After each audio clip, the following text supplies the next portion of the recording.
So when you go see this stuff about calling black people niggers, and then you see the reaction, the disgusting, arrogant, fucking angry, fucking bullying reaction you get out of a fucking black cunt. And like, it's okay to see that, isn't it? It's fucking disgusting. It's just belittling of a fucking real fucking man. When if all you want to do is get your dick up our women, that means you're worth shit. You're worth nothing. You're worth shit, you black fucking piece of shit. And that comes in, oh yeah, you good. And just look at all the fucking, you stupid black cunt. You smelly black cunt. Look at you acting like a piece of shit now, you dirty nigger. You want to get your head clopped off, you fucking black cunt. Oh, you called me nigger. Just wait, let's see the fucking video where the nigger's getting his head smacked in after he gets called a nigger. What? You gonna accept that? Get your head smacked in. Do you like that? That's what I want to fucking see, you fucking black fucking shithead. You're causing all the injustice here, you stupid black fucking maggot, you fucking black cunt. What? You got my nigga here? What? You gonna have to pay for my shit, cuz? Bitch ass nigga gonna...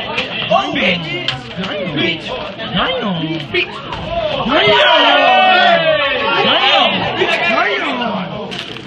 I told y'all, cuz, where y'all... All you had to do is come out here before I kill this motherfucker, man. Damn, you okay or no? You started up already. Damn. Shit. Shit.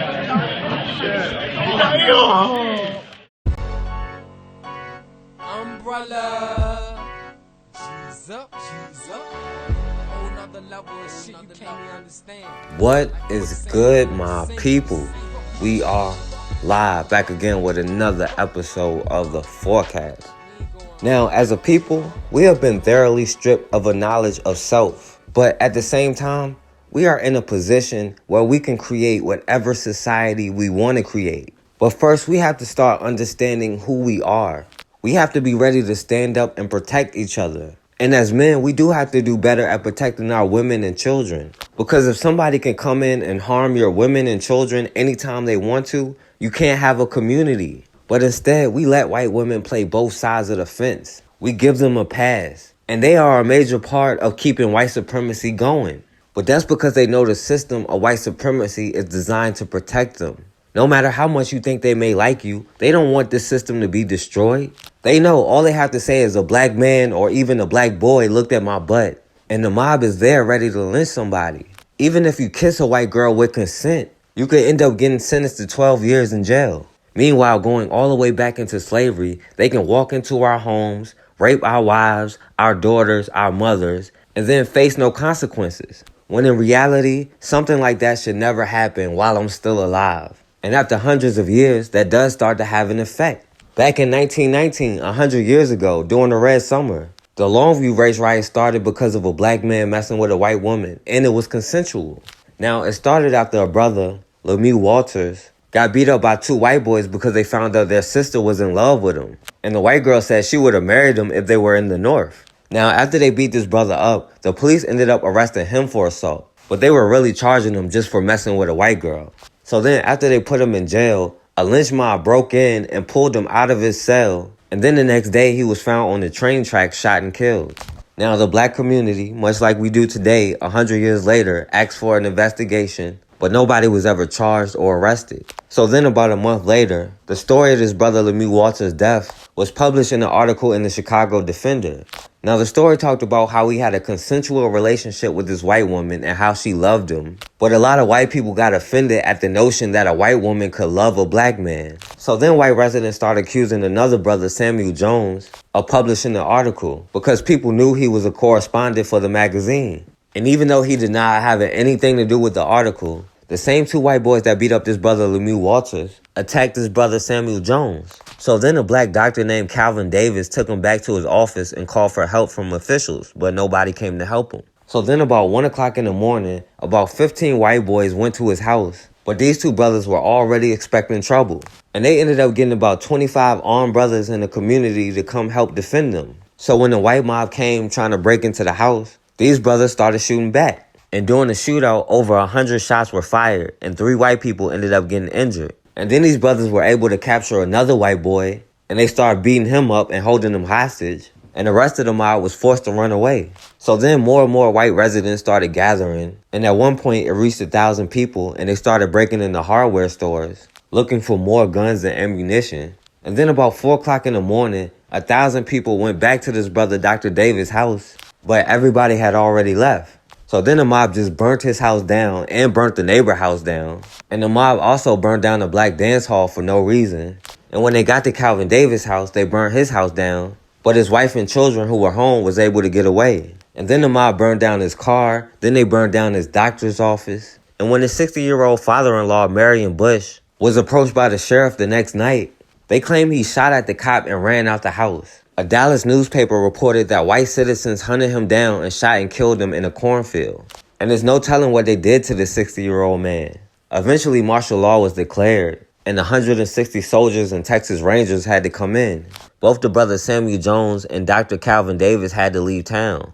And when the soldiers came in, they ended up arresting 21 black men and took them to an Austin prison so they wouldn't be lynched. And they told those brothers, even though they may not have been involved, to never come back to Longview again. And of course, nobody was punished because white supremacy is not punishable in America. But if we're going to learn anything from them, we need to learn how to protect our women the same way. We can't let them come in and violate our women or violate our children or elderly. 100 years later in San Antonio, Texas, a sister Natalie Simms had a tampon pulled out of her on the side of the road by the police. Now let's go back and see how this sister could end up getting sexually assaulted on the side of the road. Tomorrow, San Antonio City Council is expected to talk about whether or not to settle a lawsuit filed against its police department by a San Antonio woman who says she was illegally searched on the side of the road. This happened back in 2016. The lawsuit was filed early last year in federal court. We've gotten a lot of web traffic on this story and a lot of questions about whether the Texas Tort Claims Act applies to this lawsuit. We spoke to a number of local attorneys, and it turns out it does not. This is a Section 1983 lawsuit, what is called a federal civil rights lawsuit. The plaintiff in this case, a woman named Natalie Simms, says that a female San Antonio police officer actually pulled out a tampon and then searched her vaginal cavity looking for most likely drugs. This happened in public on the side of the road and without the consent of Simms. Simms had agreed to let San Antonio police search her vehicle and even look her over for whether or not she had any kind of illegal substance. But according to the lawsuit, did not give the female officer permission to actually search inside of her and certainly did not give her permission to remove her tampon. Because the lawsuit has not been formally settled, the city considers it pending litigation and will not comment. But I think there are 3 things to keep in mind when discussing why the city ultimately settled this lawsuit. 1, this search was done in front of male officers and in public. So even though a female officer was brought in and conducted the actual vaginal cavity search, male officers were able to see what was going on. Another important factor, Simms was not under arrest but did not think she could leave the scene until she allowed officers to not only search her vehicle but then look her over for whether or not she had anything illegal on her, which according to records she did not. She was allowed to leave the scene in her own vehicle and was never taken into custody and booked on charges related to this incident. And factor number 3, and this is very important, is the embarrassment factor. The fact that this was, again, done in public, not in private. Simms repeatedly asked to be taken to headquarters and have the search done there. The female officer said that was not going to happen. Again, male officers were in the area. An update on a lawsuit filed against the city of San Antonio over an inappropriate strip search. Council members vote to settle with a woman who claimed a former San Antonio police detective pulled down her shorts and searched her body for drugs. The council approved a $205,000 payout to the woman. In a statement, the city attorney said, "We were able to resolve this matter with this proposed settlement and believe it to be in the best interest of all involved."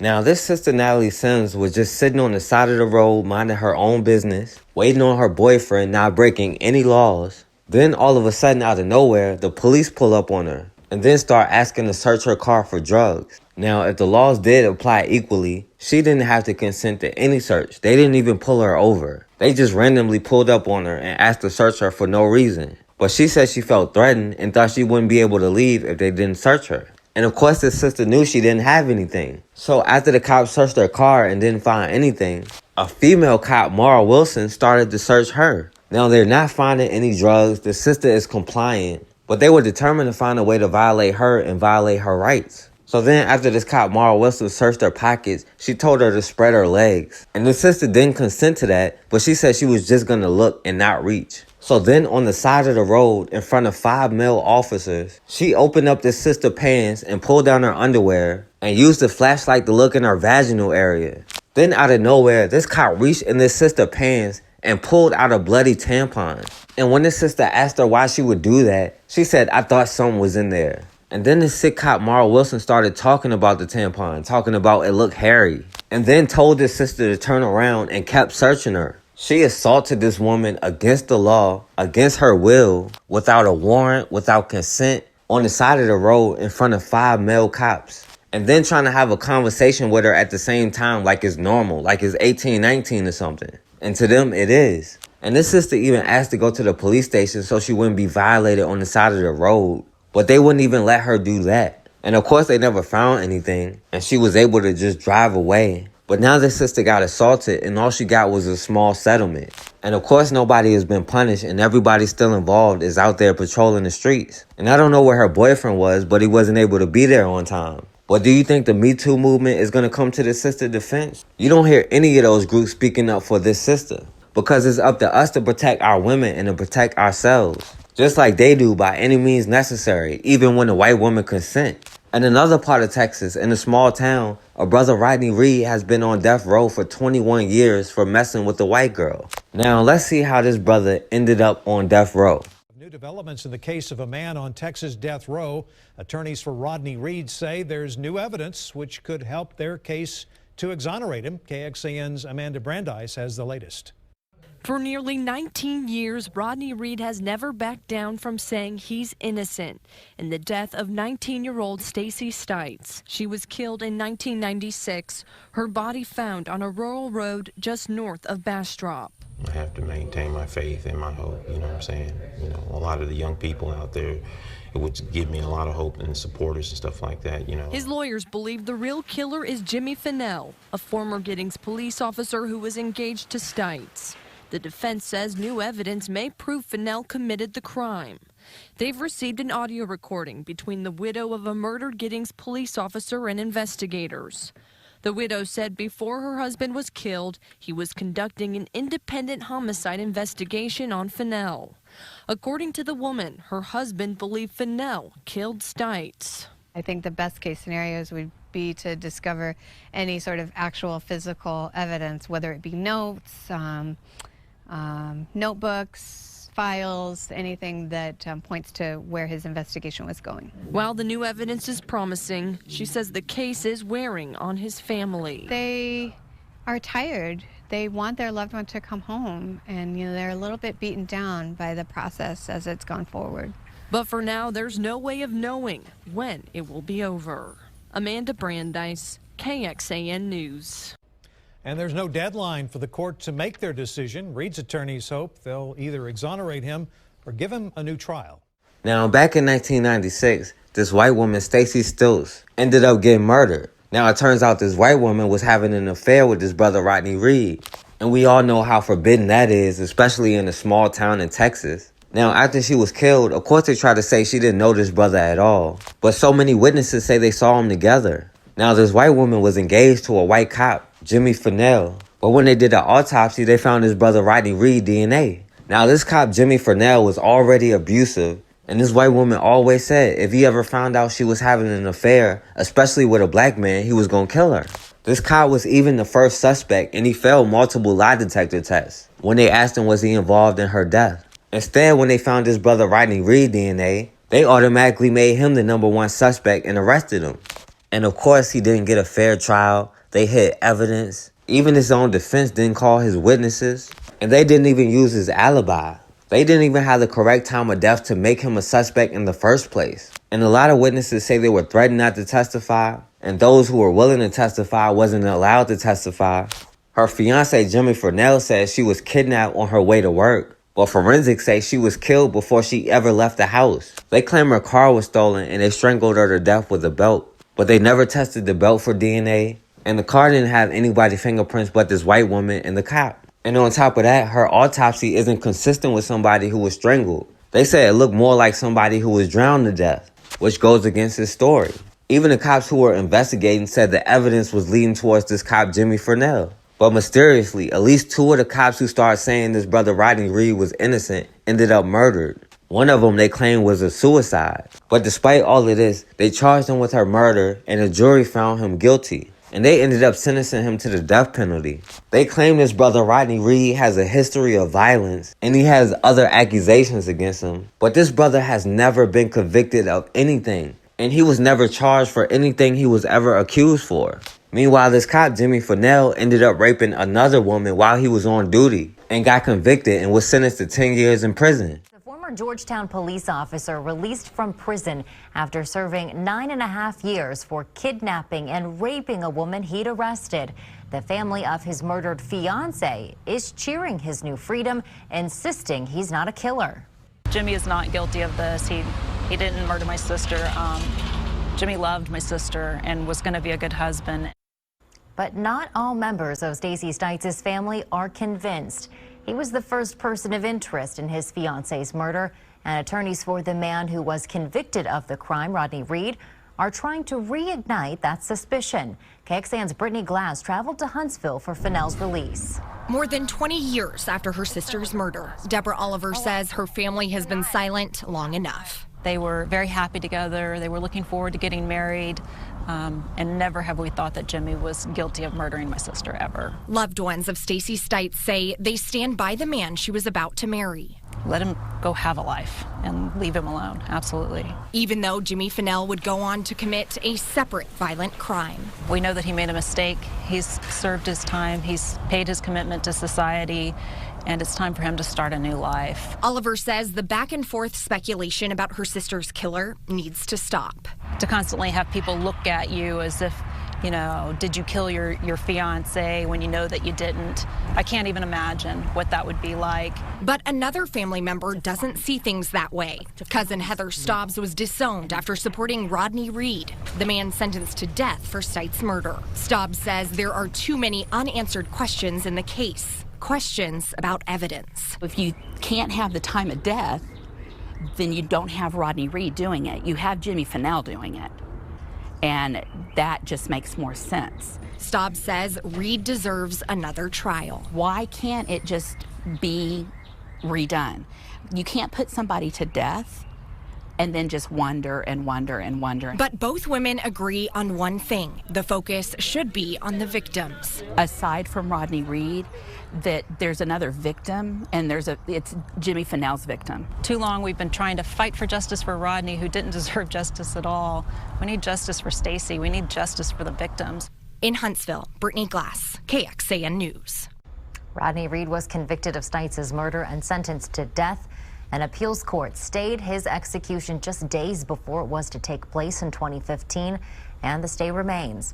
A visiting judge who presided over Reed's latest hearing in October made a recommendation to the Court of Criminal Appeals that he not get a new trial.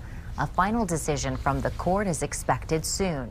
Now, even this white woman's sisters are making an excuse for this white cop. This white boy raped another woman while he was arresting her. And they're talking about leave him alone, let him live his life in peace. But making sure to say this brother Rodney Reed doesn't deserve justice, this rapist cop does. She's willing to look past this white boy killing her sister because she doesn't want it to be true that her sister could have an affair with a black man. Even some of their family members know this brother Rodney Reed is innocent, but their family ended up disowning them just for them saying that. And still today, they never tested the belt that was the murder weapon for fingerprints or DNA.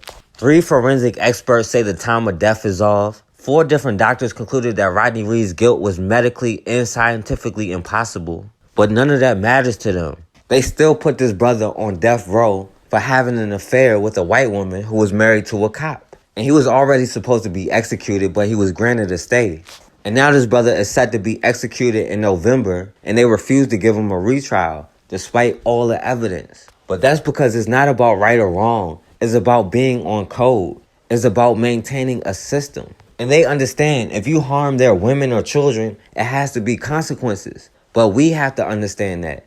If they harm our women, our children, our elderly, our brothers, it doesn't matter. There has to be consequences. And until we punish those that harm us, they're going to keep doing the same things over and over. At the end of the day, we are all we got. And if we don't get on code and do what we have to do, then the same thing will keep happening. And I'm telling you, if you ever disrespect any of the goddamn woman, I'm gonna whoop your motherfucking ass. Okay, no, I'm talking, motherfucker. You showed out. I know goddamn where you saw her. That was a 10-year-old little girl. Now I'm 40 goddamn 4 years old. Now cuss me out. That's what you do, motherfucker. Hey man, hey, No, don't come in. I'm telling you, no. You can stop. No. Okay, you ain't got to yell. I'm telling you, my daughter is 10 years old, and now I'm 44 years old. Hold up, don't touch me no more. I'm telling you now. My daughter 44 years old. No, I'm 44. And my daughter 10. You won't disrespect her no more. You hear me? Okay, you won't disrespect her no more. Today will be your last day in your own shop. They cut. Hold on. Don't put your hands on me. I walk in here and I'm gonna walk back out. Okay, but I'm telling you, but you coming in trying to touch me ain't gonna work either. This ain't gonna work. This ain't gonna work, brother. Let me tell you something. You know me, but you may not know me. Don't put your hands on me. Don't ask me to walk out of here. All right? But don't grab me. I asked you 3 times. If I ask you something 3 times, you like if I grab you? Because your gun and your badge don't scare me. It ain't supposed to. It's gonna make you do it. It's gonna make you do right. Whatever you want to do. Shit, you damn right whatever I want to do. But you don't fuck up no more. You don't actually can't on and you need to stop touching my phone. Are you a real person? You really want to be an internet person? You cannot be serious right now. You're breaking law right now. You're on private property. What's the law being broken? What's the law? You're on private property. It's doing what? Ma'am, if you don't move out the way, we are moving things in, so you should move out the way. Okay. Greg. Guys, just come on. Excuse us. You are trespassing. You do not live here, and you're unwilling to show ID. So. You're a cop?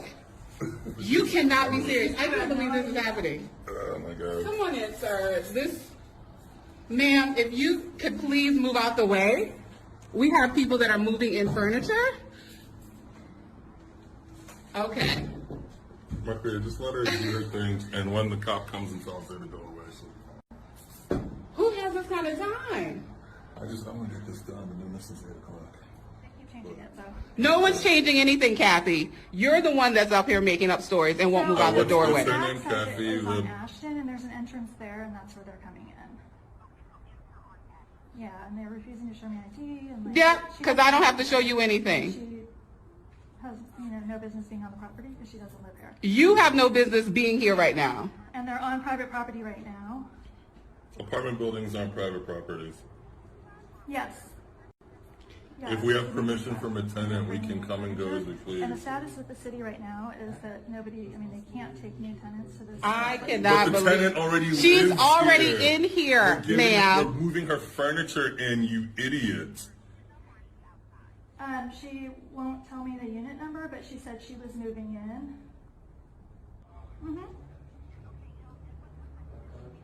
It's like an apartment complex.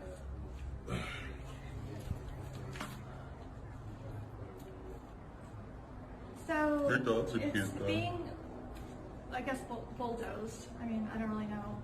They're going to do construction, and basically they've evicted everybody who's not rent controlled. There's like 7 of us who are rent controlled. Oh, that's what it is. She's got evicted. She's mad that she got under investigation with the This is a personal thing.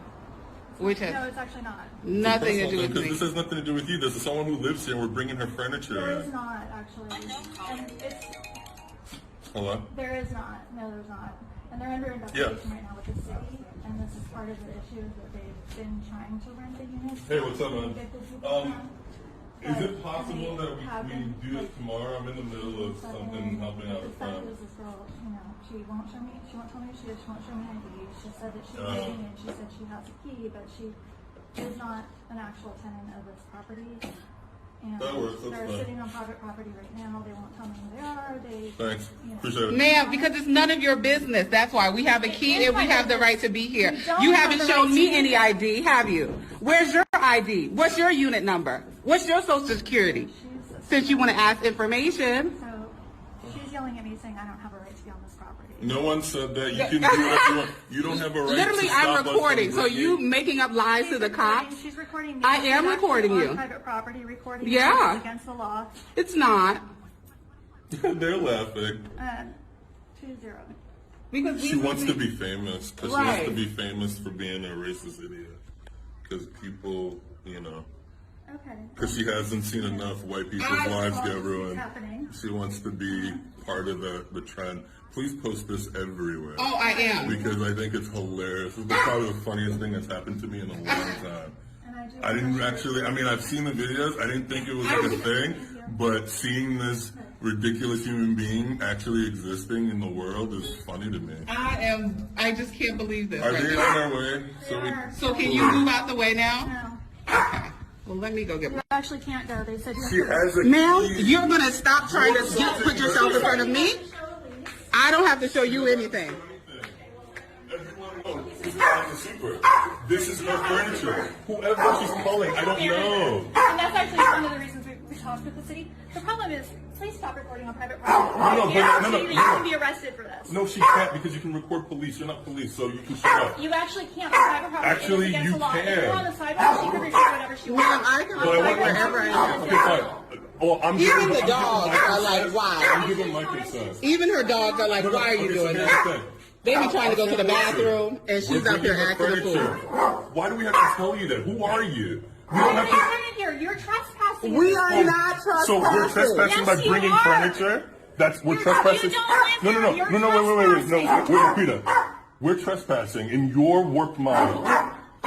We may be a threat, whatever you may think.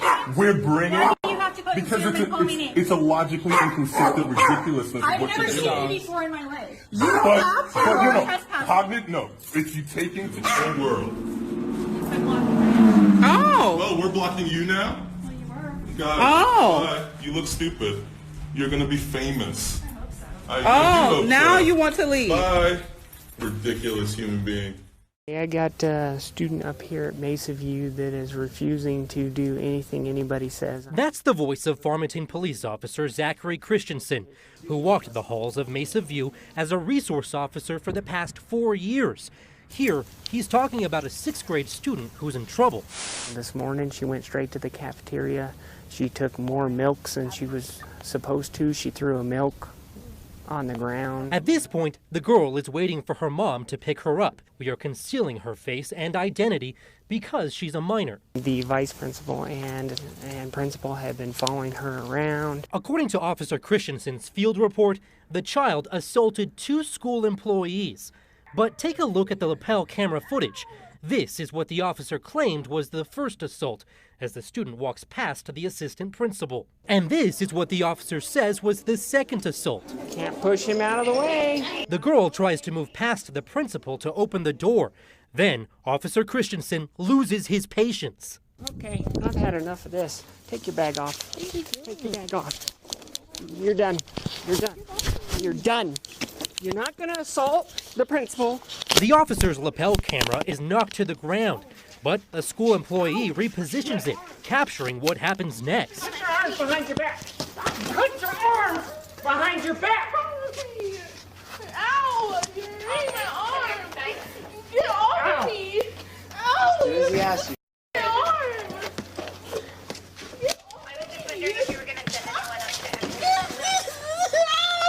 Yes, I actually had a sub just Turn over! Turn over! As soon as he asks you. Do not resist! Do not resist! Stop resisting! Get off me! Ow! All right. Stop resisting! Please stop resisting. Stop resisting! Just stop, man. Stop resisting! Stop! Put your arms behind your back! Let me get off! Zach, let's let her stand up. A school administrator continues telling the officer to allow the girl to get up. Officer Christensen, she is not a threat to yourself or others at this moment. You need to allow her to stand, sir. In the report, the officer writes, quote, "She was very strong, stronger than I was." Again, a school employee tells the officer this has gone too far. Sir, we are not going to use excessive force to get this done. We're not excessive. Yes, it is.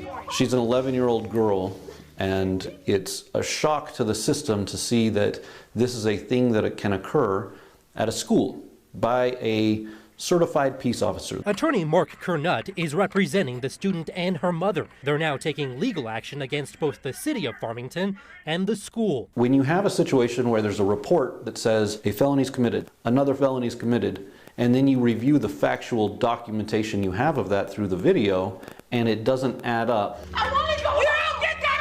then there must be a level of accountability. When I contacted the Farmington Municipal School District, a spokesperson told me they could not comment on pending litigation nor on personnel matters. However, they did send us this brief statement, quote, "The safety of our students and staff is one of our highest priorities." Meanwhile, at Farmington Police Headquarters, Chief Stephen Hebby tells us this video immediately triggered an internal investigation into Officer Christensen's conduct. I was angry. You know, that's not our standards. That's not who we are. That's not how we train. Why are you pushing me? Because you are not free to leave now. Why? Because. Why? I said so. You're being charged. Okay, we'll give with assault. With resisting? Those charges against the student ultimately didn't stick, and Officer Christensen was placed on administrative leave the very next day. What would you say to those folks who see an officer, someone in a position of power, taking those actions? Stuff like this is tough for the citizens to take. There's no doubt about it. As a chief, you know darn well that this is a failure for us. Our 4 Investigates team has learned following the department's internal review, Officer Christensen was slapped with 2 violations for violating use of force policy and for unsatisfactory performance. It's such a mess because we didn't follow the things that we know we should have been following. You know, we've been training on this. We talk about de-escalating. We talk about slowing things down. You know, and that didn't happen here. Was he up to date on his training? He was. Still, the chief says the department moved quickly to discipline the officer. Unfortunately, we did view the discipline as likely to be very serious, and the officer separated effective October 1st. So he resigned? He did. Now, I spoke with Officer Christensen on the phone. He did not want to comment. Now, it's important to note that he has not been criminally charged, but this case has been referred to the San Juan County District Attorney's Office to consider possible charges. A San Antonio police officer is accused of attacking 2 women in their car. You're supposed to protect and serve, not injuring. They say the officer threw his flashlight at them, shattering the windshield. Eyewitness News reporter Sharon Coe tells us it all started with the officer directing traffic. My skin is burning. All I was trying to ask him is why would he bust the window? Nikita Palmer cut up by glass. It's just wrong that he thinks that he can get away with this and he honestly can't, Deja. This is video and pictures from last Thursday night. Yeah, like around 11. These 2 women say they were driving on East Houston Street on Popgun Drive when they saw an officer directing traffic because of an accident. And we were going to ask him, which detour would you like us to go? We can't understand what you're doing, just swinging your flashlight. The next thing they saw. And when the flashlight hit, all the glass from there came forward at me. There's still fragments here on the floor. Then they say the insults came spewing out. You idiots, you morons. You're the 3rd ones to do this today. Do you guys not understand English? Do you guys not know how to drive? What's wrong with you? The women say they pulled over to talk to the officer. Palmer says the officer began questioning them. Yeah, I have my license with me. Okay, but no, you have to have a reason to want my license. I have a reason. Okay, so tell me. I'm going to give you 3 tickets. The impact was initially. SAPD says an investigation is now underway. It plans to review the officer's body camera and talk to witnesses to determine if there will be disciplinary action. He needs to know how to treat everyone, not just, oh, I'm an officer, so I have the authority to treat you like you're nothing. I thought that he shot or something. I didn't understand what it is. I feel like if he's that angry towards 2 females who wasn't being aggressive, how would you be with anybody else on the street? An employee at a Subway in Noonan has been suspended after allegedly calling 911 on a family out of fear that they were going to rob the place. The family was visiting Georgia from North Carolina, and they claim it was a case of racial profiling. Tahay Sung Moy from our sister station in Greensboro has the story. It is not okay, and we won't tolerate it. It's a vacation the Dobson family won't ever forget. The family from Winston-Salem spent the weekend in Georgia celebrating their grandmother's 81st birthday and stopped at a Subway in Newman, Georgia on their way back. We walk in, we pay for our subs, we sit down, we have those. We ask for cups of ice because, you know, you travel with kids, you have juice. After they were done eating, Mom Felicia says she told everyone to use the bathroom before they left. Little did they know the store employee had frantically called 911. They need to go. They just need to go. There's a customer that's been in there for a while? No, it's not a customer. There's about 8 people in a van that have been in the store for about an hour. They keep going back and forth to the bathrooms by my back door. In the call, the employee also accuses the family of filling their water cups with soda. An officer arrived minutes later. And he said, she said, you look suspicious. She's been robbed before, and she thought you were going to rob her again. Husband and wife, sister and 4 children. I don't know where she gets we were going to rob her from. Absolutely ridiculous. 19-year-old Deja says the whole situation made her heart stop. So many stories have been out about police brutality, and I really felt that my father and my family could be in danger. The officer apologized and let them go, but the Dobsons can't stop thinking about it. But we're Christian people, we walk in love, we pray for her to have a turnaround. And in response to this story, Subway released a statement saying it is our expectation and each franchisee's goal to make sure that every guest will always be treated with respect and integrity that they deserve. The franchisee has personally apologized to the family, and the employee in question has been placed on leave until a full review is completed. Well, it's happened again. A high school student in blackface, and her video is going viral. And now Mansfield ISD is apologizing for it. Good evening. I'm Chris Lawrence. And I'm Cindy Aguirre. As the district investigates this video, the student who saw the video and posted it is talking to WFAA's Lauren Zakalik. Mansfield ISD says it's a Lake Ridge High School student in that video using a racial slur and appearing in blackface. Now, it didn't happen on campus, but the district is taking a stand against the behavior and the speech in that video. Oh, this is disgusting. Wearing a sweatshirt that says clickbait, this Mansfield student appears on camera, squeezing a bottle of black paint and putting it all over her face. It is this video Mansfield ISD is condemning. The video included a student in blackface and a racial slur, the principal wrote to parents this week. There is no acceptable excuse or explanation for behaviors or speech that promote racism. These behaviors do not reflect who we are or aspire to be at Lake Ridge and will not be tolerated. I saw the video and I was just completely appalled. Alan Fan is a Lake Ridge student who saw the video on an app called TikTok. He posted it to Twitter because it made him angry. It's 2019. A video of that nature is just completely unacceptable. Like, how are we supposed to move forward as, like, a society if we have constant reminders of the past? It's stupid. It's just flat out stupid. Mansfield ISD parent Kenna Aguzzi disappointed to hear a student in her community would act this way. You can't even call it ignorance because it's impossible to be ignorant of that in this day and age. Mansfield ISD is a diverse district. About 33% of students are white, 30% are black, 25% Hispanic, and about 7% are Asian.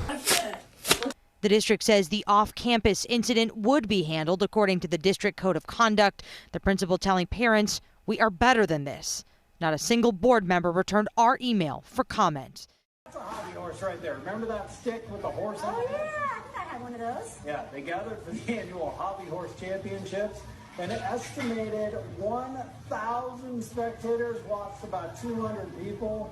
The riders, by the way, almost all girls between 10 and 18 years old. And they're taking this seriously. If you look at their faces, they're not smiling. Man, this is intense. I don't know. Oh my God. Look at the prints. Oh, this is great. This is great. So they actually do this. They simulate traditional equestrian events like dressage and show jumping. The vast majority of the hobby horses are handmade, colorful creatures, complete with names like Chattanooga Choo Choo and Panda. They're exchanged and sold by owners at events and through social media. Some of them have been known to fetch more than $200.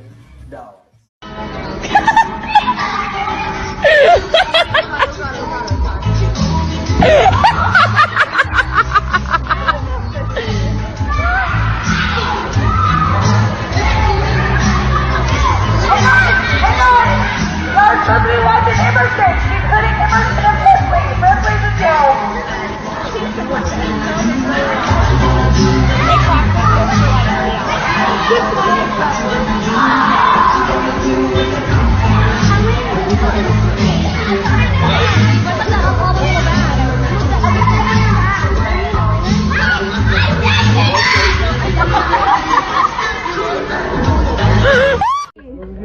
Oh, yeah? You like that? You like that? Yeah?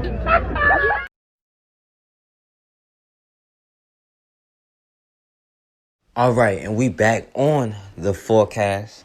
Now, this society thinks they own us, but we can't be afraid to take our freedom. We are not slaves. We have to find a way to get in control of our own economy, to be in control of our own resources, growing our own food, educating our own children. We can't keep relying on a system designed to destroy us, to control our resources. We can't be afraid to stand up and take what is ours. If we spent half the time fighting to be a part of somebody else's system into building our own, we will be a lot better off. Because after 500 years, trying to do the same thing over and over is just insanity. And for this entire time, we have been funding our own oppression.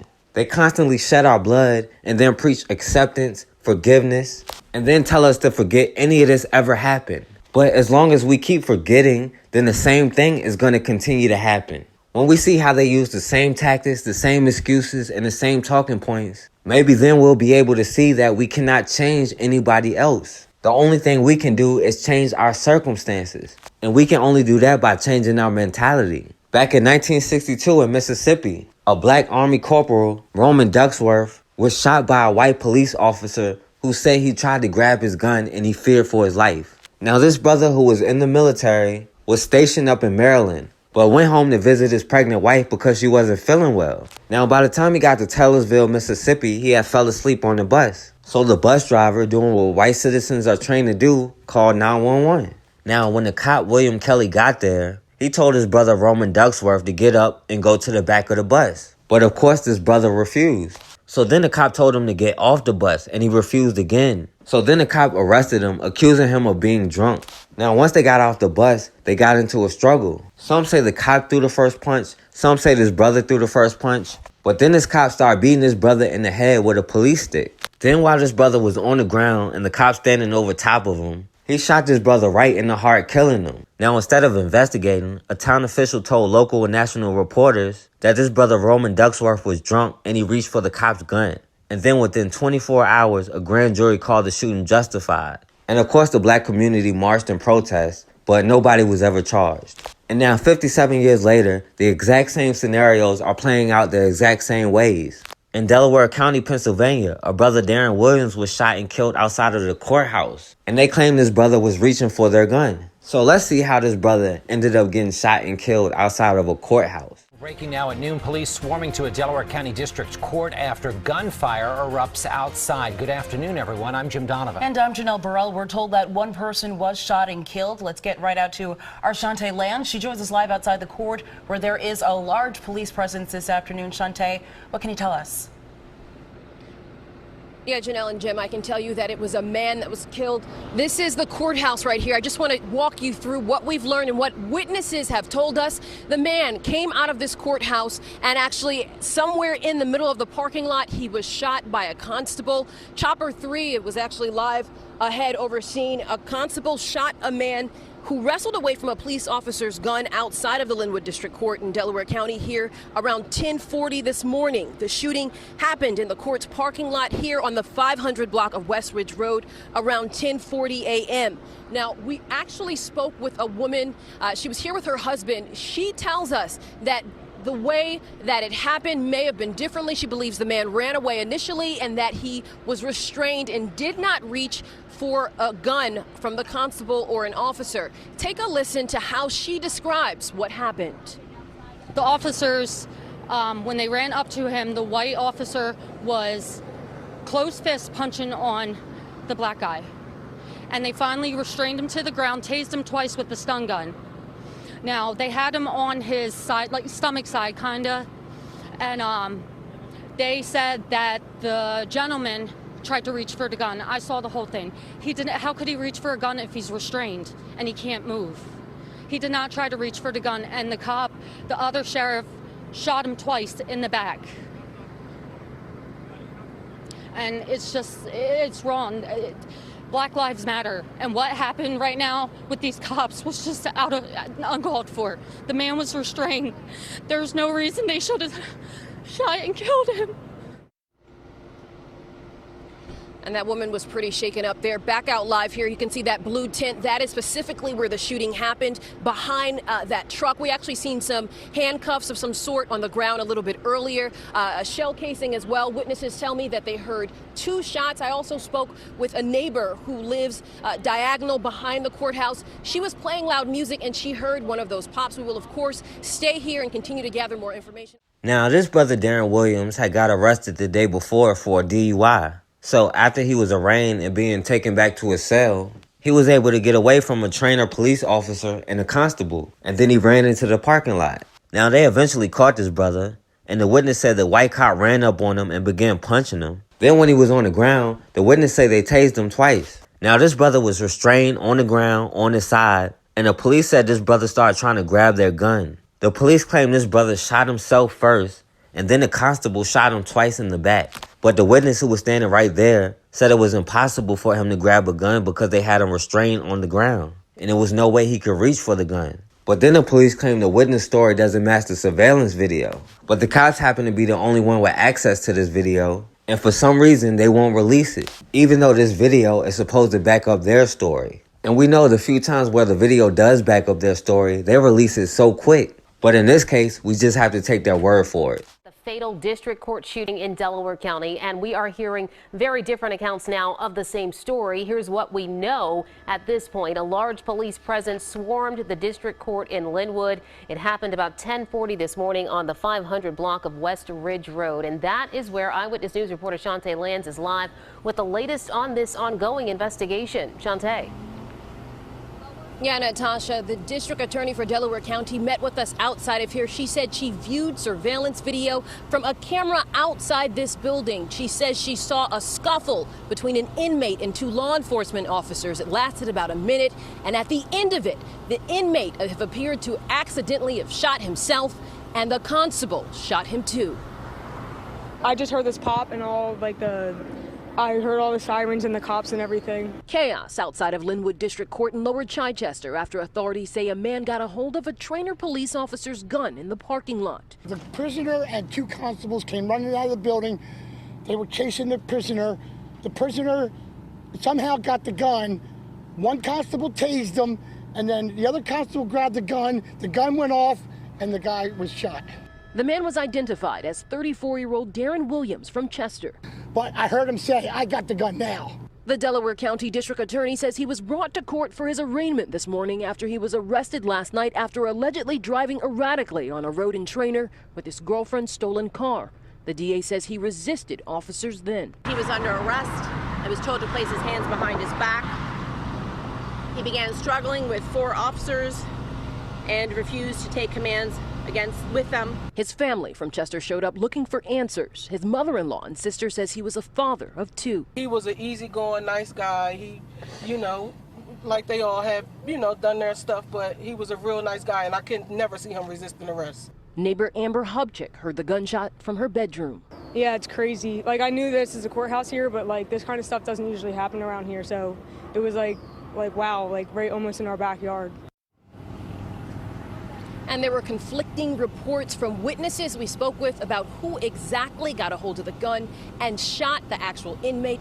I asked the DA about that surveillance video. It's not clear yet if that video will be released to the public. So of course the police didn't release the video, But all of a sudden, they found another witness to back up their side of the story. And as much as they tried to discredit the first witness, of course they're not going to do anything to discredit the witness who backs up their story. They're not going to say he didn't have a line to see what happened like they did to the other witness. And instead of talking about investigating what happened, the DA is already on code and caping for the cops and justifying this murder. The district court became the scene of a deadly shooting today in Delaware County. Eyewitness News reporter Shantae Lands joins us now live from Lower Chichester Township with the story. Shantae. And Natasha, we learned that the man killed, he was in custody. His name was Darren Williams. He was 34 years old from Chester. And the district attorney told us here that he got a hold of a trainer police officer's gun. I heard him say, "I got the gun now."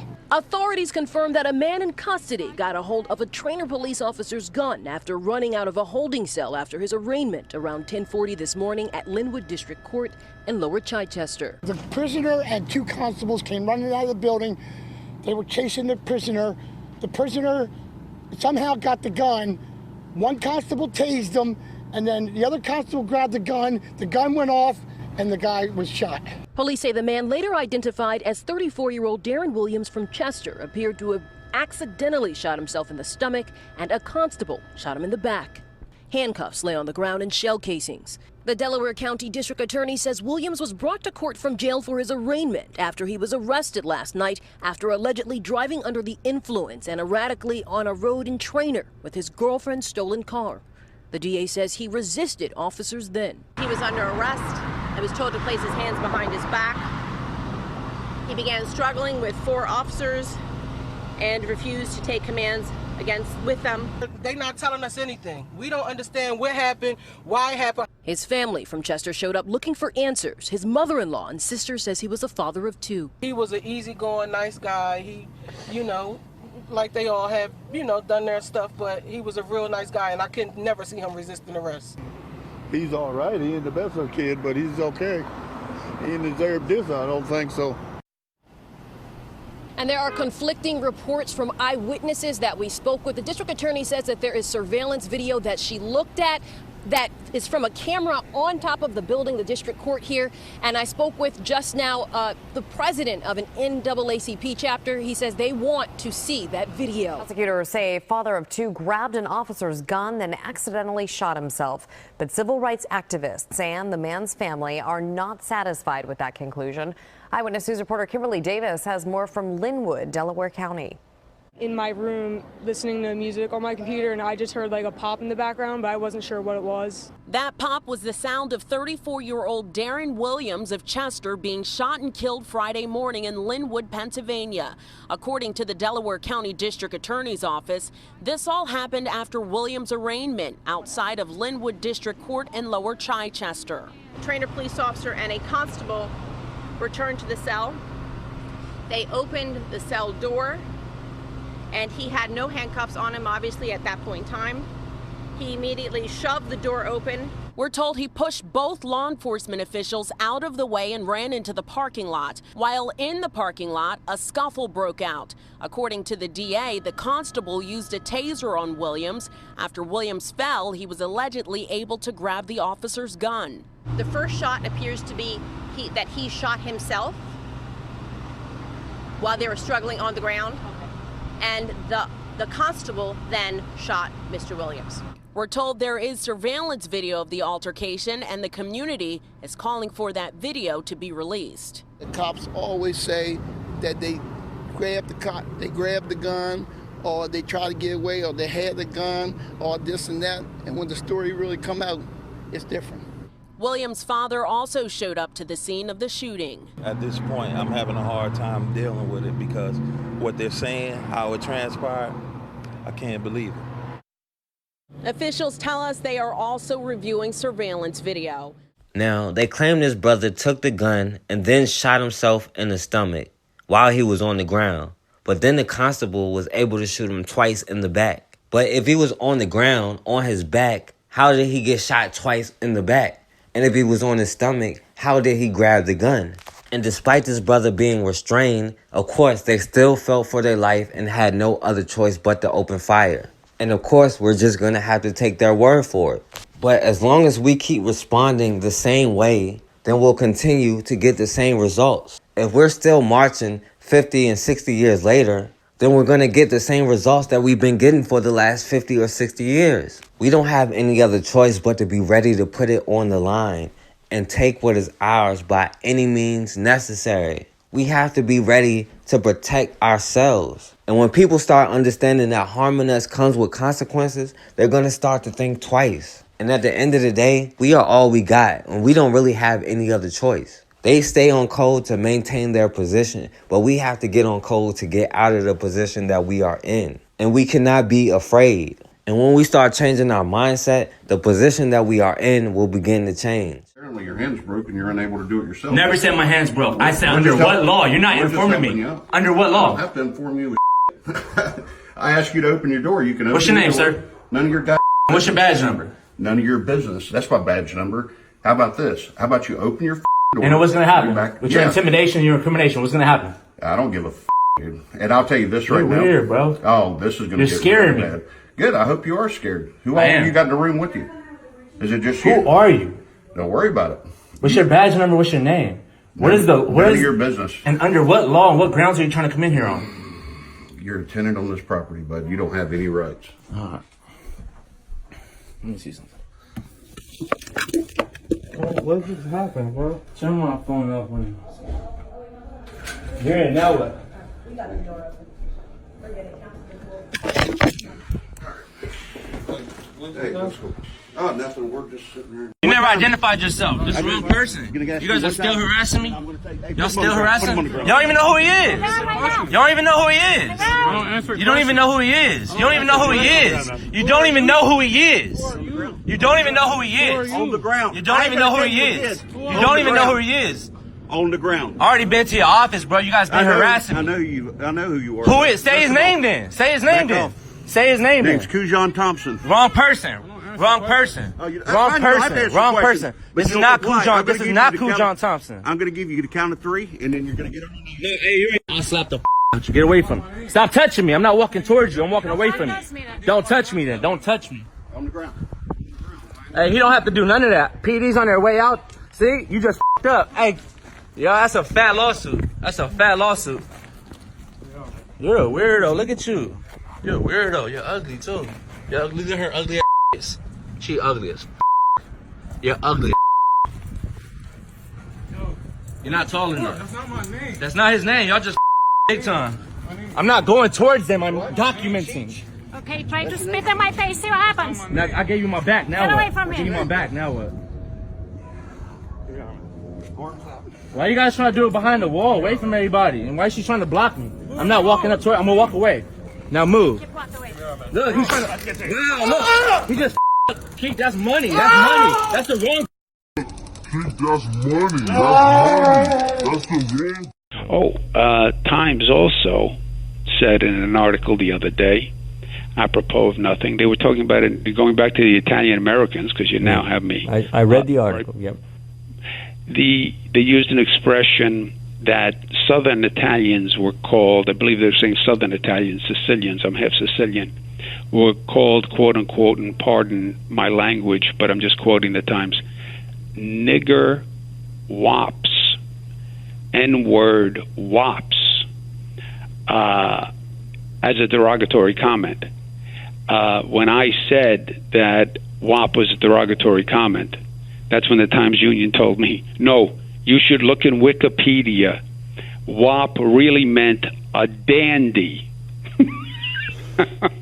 I'm sure that's what they were saying to me back in Queens. You're a dandy. When they looked at me with scorn and gave me a hand gesture and called me a WAP. New York Governor Andrew Cuomo under fire after saying the N-word during a live radio interview. When speaking about derogatory terms used against Italian Americans, he directly quoted from a New York Times op-ed addressing the history of racism against Italians and African Americans. Southern Italians were called, I believe they were saying Southern Italians, Sicilians, I'm half Sicilian, were called, quote unquote, and pardon my language, but I'm just quoting the Times, N-word, as a derogatory comment. It was jarring to hear a sitting governor use that term. Michael is a political analyst and former executive director of the New York State Democratic Party. You think about how comfortable he may have been in the moment using the term, and then one wonders how comfortable he is in private.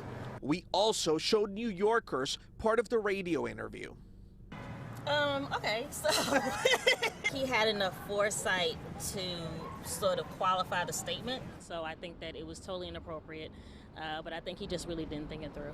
It's not a word that should be used. It's not a word that, that should be in the vocabulary. That's embarrassing. That's an embarrassment. Saying that word just blows out of proportion what he was trying to mean, and it overshadows his intent. Yeah, he should apologize. UConn Board of Trustees met for the very first time since a viral video captured racism on campus. Channel 3's Mike Savino is live in stores now, where UConn President Tom Katsilas made some of his strongest public remarks condemning this incident. Mike? Yeah, and Dennis, Katsilas wasn't the only one. UConn trustee chairman Dan Toscano also condemning the remarks today. But what we heard from students all week was that UConn just hasn't done enough to address racism. And today, Katsilas says that it's time to listen. My heart breaks for them and for our entire community, because an insult to any group or any identity is an insult to all of us. UConn President Tom Katsilas issuing his strongest public comments yet about this video, which captured 3 students yelling the N-word while they walked outside the Charter Oak Apartments. And Katsilas wasn't the only one. The Board of Trustees held its first meeting since that video went viral. Chairman Dan Toscano also saying these types of acts have no place on campus. We as a university and as a community are so much better than that. The meeting comes just 2 days after police arrested these 2 men, Jared Corral and Ryan Mukaj, for the incident. They're charged with ridiculing based on someone's race. Dean of Students Eleanor Daughtry told the trustees' Student Life Subcommittee that both police and UConn's own Office of Standards are investigating. The Office of Standards will determine if the incident violates the Student Code of Conduct. But not everyone sees the arrest as a sign of progress. Adam Steinbaugh, a director with the Foundation for Individual Rights in Education, wrote to Katsilas saying charging anyone under the old statute is unconstitutional. Doing so will only expose the university, including its leaders and police officers, to legal liability, while doing little, if anything, to remedy social ills identified by students and society at large. The video was one of 2 incidents that sparked backlash against UConn. Students saying during several events over the last week that the school has done nothing to address racism on campus. Katsilas laid out several steps he plans to take. After the meeting, he also told reporters this is a priority of his. Well, I can't comment on the past, but I care deeply about this issue, and I hope to convey that to the students. The Oconomowoc School District is responding to allegations its players used the N-word against opponents during a football game. Oconomowoc conducted its own investigation and shared those results with 12 News' Derek Rose. What started as allegations from Tosa East High School over the use of the N-word during Friday's game at Oconomowoc has now become a back and forth. In a lengthy statement, Oconomowoc officials tell 12 News its investigation found none of our athletes used or directed racial slurs toward their opponents. The statement adds, during student interviews, we found that vulgar comments and racial slurs were used repeatedly by Wauwatosa East High School athletes toward our athletes. But near the end of the Oconomowoc statement, the district confirmed 2 racial slurs were made by students in our section who have not been identified. The statement also includes accounts from the referees, none of whom reported directly hearing a slur, but when a Tosa East player brought it to one ref's attention, the ref saw an officer yell, "Get your crowd under control." Oconomowoc officials vowed to hold the OHS students who used the slurs accountable, but added, "We will also support our students and coaches in case like this when our investigation does not reveal the facts consistent with what was reported." And in a new response late Wednesday night, Wauwatosa officials maintain its players heard expletives and the N-word directed at them from the stands and on the field, and will investigate the new claims by Oconomowoc, which Tosa officials say they learned of also late Wednesday. I was shocked to no end to see that up there, and then even today that it stayed up there that long. It's an offensive surprise. Dolores Williams says she woke up to one morning. It's very, very upsetting to see that people are still that angry or that mean or hurtful to other people. She says on the 13th of October, she looked out of the window and saw the slur. She took this picture of the wall after the wind blew this tarp off that had been hiding it. O'Fallon police say the slur was reported to them on the 2nd of October. It stayed up there that long. News 4 found the wall belongs to this animal hospital. Williams says she took her complaints to them, frustrated that the slur's been there for nearly a month. If their entrance of their hospital was in the front, where the cars that came in could see that, they would have had it down in one day's time. Residents and the owner of this facility tell us that they've had an issue with loiters, and they feel that's who's responsible for writing this racial slur. Thursday, News 4's cameras caught the animal hospital's employees trying to remove the slur. The business declined to talk on camera, but tell us they hired a company to come remove the racist words earlier this month, but they never showed. O'Fallon police tell us they have received several complaints. According to a city ordinance, if a business is tagged, police issue a notice for them to get rid of the graffiti, in this case, a racial slur. The business would then have 10 days to remove it. For residents who live around this reminder of racism, they say erase it ASAP. You can't tell me where I can stay. You can't do this to me. You can't do this to us. No, you cannot. It's wrong. Right now, outrage is growing after a Madison West High School security guard was fired for using a racial slur.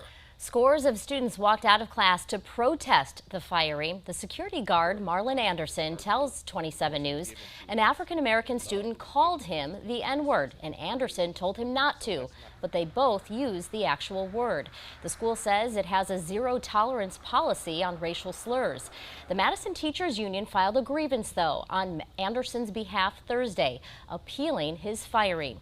And now students at the school are showing their support for Marlon Anderson. The group is being led by Anderson's son, also the president of the Black Student Union. Andrew America shows us what the students hope to accomplish with the district. In the streets, a message. We want our student voices to be heard within our MMSD.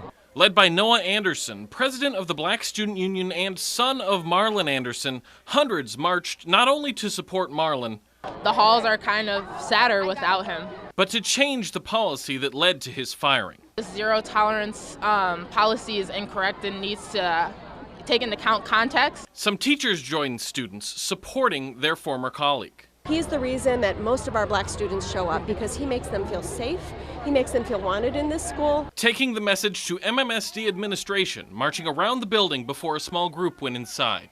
Leadership with the Black Student Union have been inside the administration building talking with administrators for nearly an hour and a half. The crowd here has thinned out a little bit, but they're still marching and they're still chanting.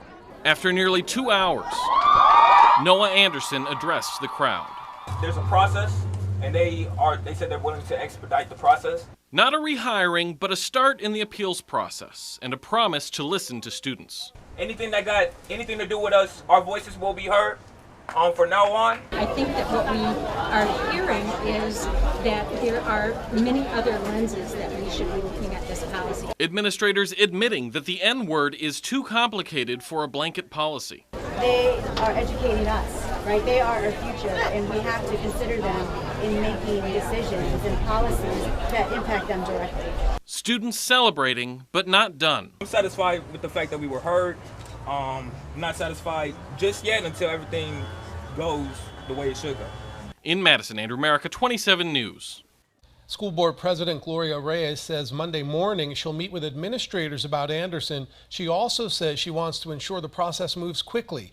At the same time, the school board will begin reviewing school policies to determine how to change the discipline policy. A school board member will also attend Black Student Union meetings next week. New revelations about the night a deputy traveling at triple-digit speeds struck and killed 2 other deputies. Thanksgiving Day will mark 6 years since a Palm Beach County canine corporal struck and killed deputies Jonathan Wallace and Dante Manuel. For the first time tonight, we hear from a former insider why she believes criminal charges should have been filed. Along this remote stretch of sugar farm country stands 2 reminders of one night. It was very extensive, the scene was. And the questions. And it was very gruesome. That seemed to die with them. In this case, I think this man got away with 2 counts of vehicular homicide. The case brought a county to tears. And you've never spoken about this publicly before? No. Why? Needed a job. Now retired from the state attorney's office, I just kept thinking it can't get much worse than this. Ellen Roberts was chief of the traffic homicide unit. Chase of stolen car ends in tragedy. The night Palm Beach County Sheriff Deputies Dante Manuel and Jonathan Wallace were struck and killed by Corporal Greg Fernandez. All I ever fought for was justice. And there was no justice here. It's something Deputy Wallace's mother cried for then. If the truth is not told today, it will never be told tomorrow. And now. Maybe 6 years later, they think, oh, she need to let it go. No. I will fight until I hear the real truth. November 28, 2007 began with a report of a stolen car. They're leaving with direction. Patrol units trailed the thief while 33-year-old veteran Deputy Manuel and 23-year-old rookie Wallace were in the dark distance on foot, deploying stop sticks. Poke 11, stop sticks in place. Stop stick in place. Everything. We got a hit, Poke 11, we got a hit. Worked like textbook until... Clear him, K9 is coming on the left. K9 Corporal Greg Fernandez is ordered to lead the pack. Clear him, K9 is coming. He speeds up to pass, going northbound in the southbound lane. 23-1, stop stick still up. When he collides with Manuel and Wallace. I believe we have a deputy been hit. Now 5 rescue 51 here. Upon impact, investigators clocked his speed at 111 miles per hour. It looked like a battle scene. By the time Roberts arrived, daylight exposed a typically desolate Route 715, stained in human tragedy. I thought this is the worst I think I've seen. A day after the crash, Sheriff Rick Bradshaw was on the record with an explanation. Everything was working just right until the two deputies decided to go out and manually retract those sticks. Why they decided that, we don't know because we can't ask them. It's like blaming them. Let's blame them. Let's blame them. Forget about the fact that this man's driving 111 miles an hour. Then State Attorney Barry Krischer, who now works as a contractor for the sheriff, would also question why, before concluding in his closeout memo that the crash was a, quote, tragic accident. Corporal Fernandez's actions were not negligent, not careless, and not criminal. What was your reaction? Had I not needed my job, I probably would have resigned at that point. This case meant so much to you. We locked young kids up for years for drag racing, and they weren't going as fast as this guy. And it just doesn't set, you know? It just doesn't set. An officer going triple-digit speed on a pitch-black road over a crime, Roberts says, was hardly worth the risk. What were they pursuing? A 17-year-old car with some kid that stole it? And that's worth driving 111, 115, 125 miles an hour? No one can drive reasonably at that speed. The lead investigator from the sheriff's office apparently agreed. Sources tell me his early report recommended the state attorney file criminal charges. PBSO is refusing to give us a copy of it, calling that document a draft, not a public record. We had all agreed with the officers that I'd spoken to that charges needed to be filed, and then they weren't. This is the only traffic homicide that never made it to my desk. Wasn't this your case? I certainly thought so. Why did it go around you? That's a good question. I wish I knew. The last response I received 1 year, 1 month, 6 days after his death was, "It is what it is." Jonathan's mother, Reverend Patricia Wallace, And all I wanted was the truth, and I never got that. still believes I never got that truth. there is more yet to be told. Can you imagine being deceived that you gave them a whole man to serve and protect the county? Then they gave you back pieces of a body. And the pain, excessive speed of believing justice equals vehicular homicide. Never arrived. No doubt about it. No doubt in my mind. Neither former state attorney Barry Krischer or anyone with the Palm Beach County Sheriff's Office would speak with us about Ellen Roberts' claims. You ever say about it? I'll fucking too bad for you fucking cunts. Get the fuck out of here. If I see you downtown again tonight, guess what will happen? What's gonna happen? Get the fuck out of here now. What do you think will fucking happen, asshole? What do you think? Get the fuck out of here now. I'm moving my whole family on a block like this. Just so they can hate each other in the same neighborhood. Niggas, man. Niggas. Niggas be trifling.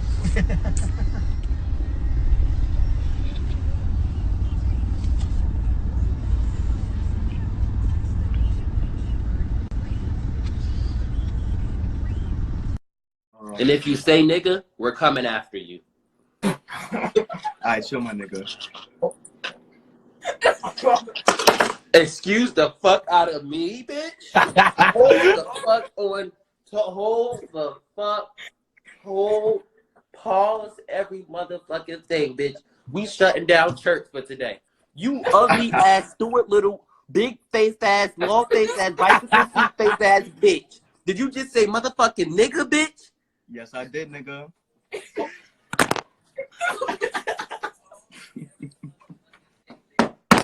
Bitch.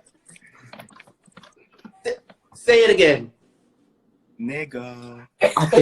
Fuck. And y'all bitches. Hold on. I'm gonna show y'all how I think to I'm drive. about to go make some fried air. I'll be right back.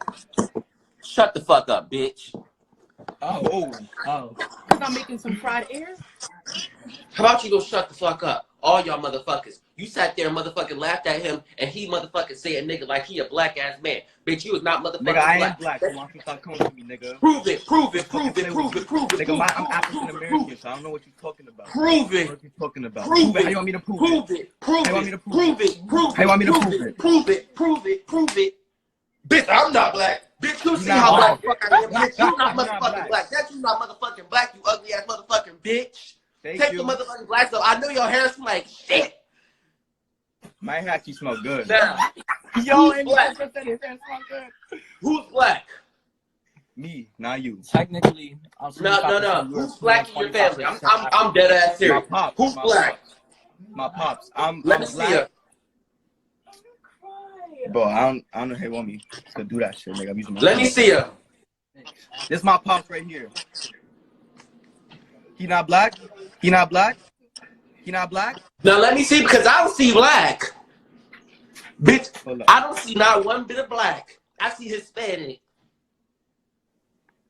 I don't see it. Show another one. Wait, hold on, pause. How can you tell Hispanic from black? Because, bitch, I can see it. How can you see it? Bitch, I can see it. He's not motherfucking black. Bitch, I'm not fucking talking. Bitch, are you black? My ancestry, yes, I'm 25% African. Bitch, oh my gosh, here we go with this. Now bitches want to scrape the 25% black that they got so that they can say nigga. Bitch. Okay, but you just asked me if I'm black though, so I told you, but now you say, oh, we gonna scrape. You're not black. You're not black. Period. So why you asking me? Why you asking me? Bitch, because you can't say nigga. Nigga. You my nigga. He my nigga. These all my niggas. If you want to know my race is Latin American. I'm Dominican and Puerto Rican. My grandfather, right? His parents came from Africa. But let me ask this. You want to know? But let me ask this. You can come to the campo or DR. You can come to the campo. You come to the campo. But let me ask this though. Who the fuck are you talking to, bitch? Because, bitch, I wasn't even talking to you. Bitch, I said I want to talk to the bitch in the back who was motherfucking laughing, bitch. I wasn't talking to your ugly ass or your ugly ass with your stank ass tongue. Nasty ass bitch. Let me see the bitch in the back, bitch. Where the mommy I'm black? How you gonna justify that? This church. Let me see another picture. Because I didn't see but bitches just swear they motherfucking black. Look at the profile picture. Look at the profile picture. And where you from? Wait, hold on. Where you from? Me? Where you from? African American, Puerto Rican, and Irish. And where do you live?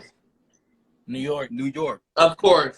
It's always the new. I grew up in New York, so I can say nigga. No, the fuck you can't, bitch. You can't say nigga. As much as I want. Don't let me. Don't let me motherfucking catch you, bitch. Let me catch you in the motherfucking street, bitch. I'm a pistol with your ass. Y'all not black. I'm gonna just say that right here.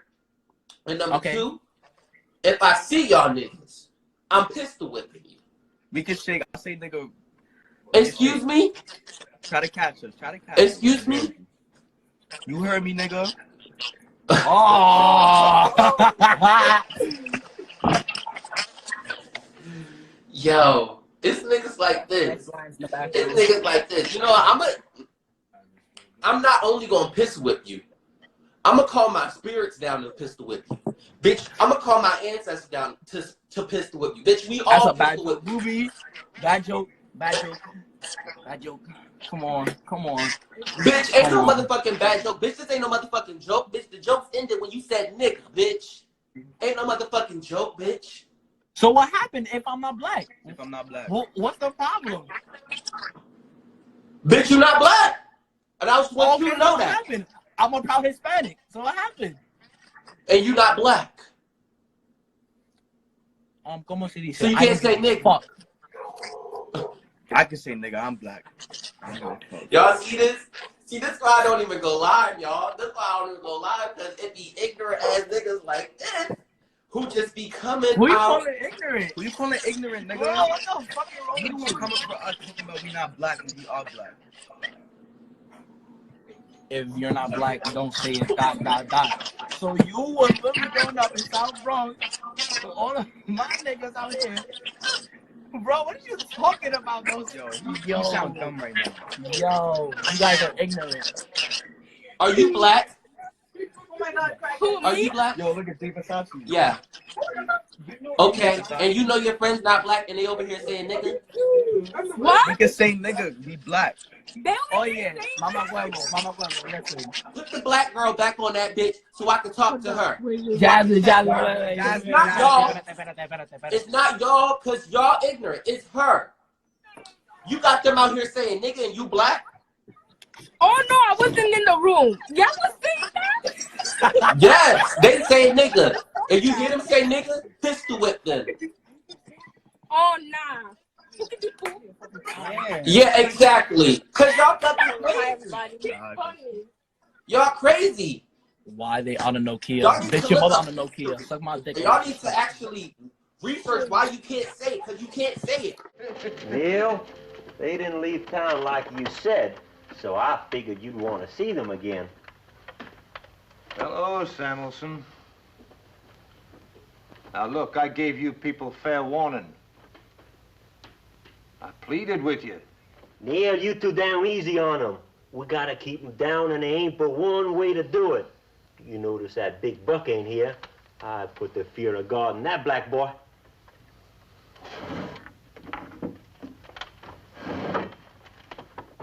All right, set yourselves down. Now, what's your name again, boy? Tyrone Carver, sir. Where you from? 612 North Kelly Street, Philadelphia, sir. Mm-hmm. Where you work? I attend Temple University, sir. Yeah, student. That figures. What do you do to make a living, boy? I'm a student at CCNY. Mm-hmm. What kind of communist organization is that? The initial stand for City College of New York. Don't get uppity, boy. What's your name, young lady, huh? Miss Nigger Lover? My name is Carol Lee Bird. I attend Smith College. I'm from Richmond, Virginia. And if you want to know Don't tell me what I want to know. I know what I want to know. What I want to know is what are you doing with these niggers and these communists? You must be sick. What kind of a family you come from? No, I'm not sick. I come from a fine old Southern family that I'm very proud of.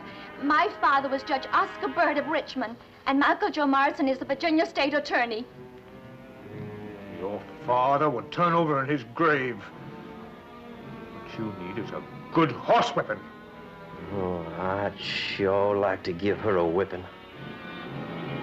Nah, she don't want you. She likes dark meat. Girl like that. Messing around with niggers and what all? Why are you down here agitating our colored folks? You just naturally like to be with niggers?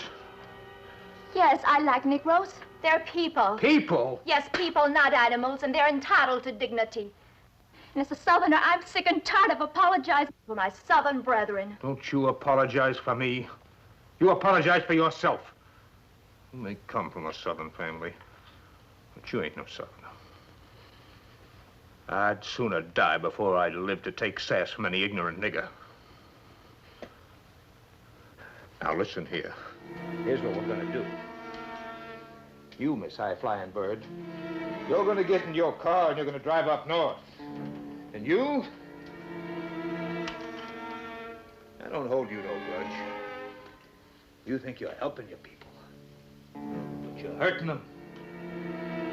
A lot of wrong ideas from these crackpots. The niggas in this town like it just the way it is. They don't like people coming down here raising a ruckus any more than we do. We get along just fine. Bernie! No! Carol, what are you crying for? Huh? What are you crying for? Bernie's dead, Tyrone! Bernie's dead! I hated him! I wish all you white devils were dead. Tyrone, what are you saying? Bernie died for you! No! Bernie didn't die for me! He died for himself. He was a glory seeker. Who are you gonna die for, Carol? Are you gonna die for me, too? Are you gonna die because all these white butchers are gonna kill you? You're here because you thought it was interesting. You're not here because you wanted to help a bunch of ignorant niggers.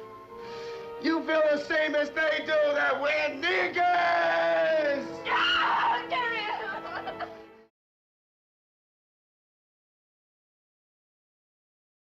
All right, and we back on the forecast. And I want to say RP to the brother Darren Williams and to all our people who have faced injustice. And we as a people cannot continue to take L's. We cannot continue to have casualties. At some point, enough has to be enough. We can't be afraid to take risks to get out of the situation that we are in. And we have to understand that we are all we got. We don't have a choice but to build our own economy. And we can easily do that right now. Right now, we can nominate and elect the most successful black businessmen and women and create a committee strictly to fund, create, and help grow black businesses. And then we all can contribute to it, whether it be $1, $100, $1,000, or $1 million. And those black businesses will be able to grow and come to our community so we can support them. And in return, they can hire us. And anybody can contribute as long as they're being transparent and doing what they say they're going to do. We have been the only people to pull ourselves up by our bootstraps time and time again in this country. And we can do it again, but this time we have to protect what we build because they will come. They will always feel like a nigga having more than them is not supposed to happen. So they're always going to attack what we build. But we cannot let that stop us. And we cannot have any fear. We are not slaves. We have to take our freedom. And once we get on code and realize who we are, we will do that. And we cannot be stopped. And all we have to do is just realize it. Now, don't forget to like, share, and subscribe. And as always, man, we have got to start standing for something. Or we're going to keep falling for anything.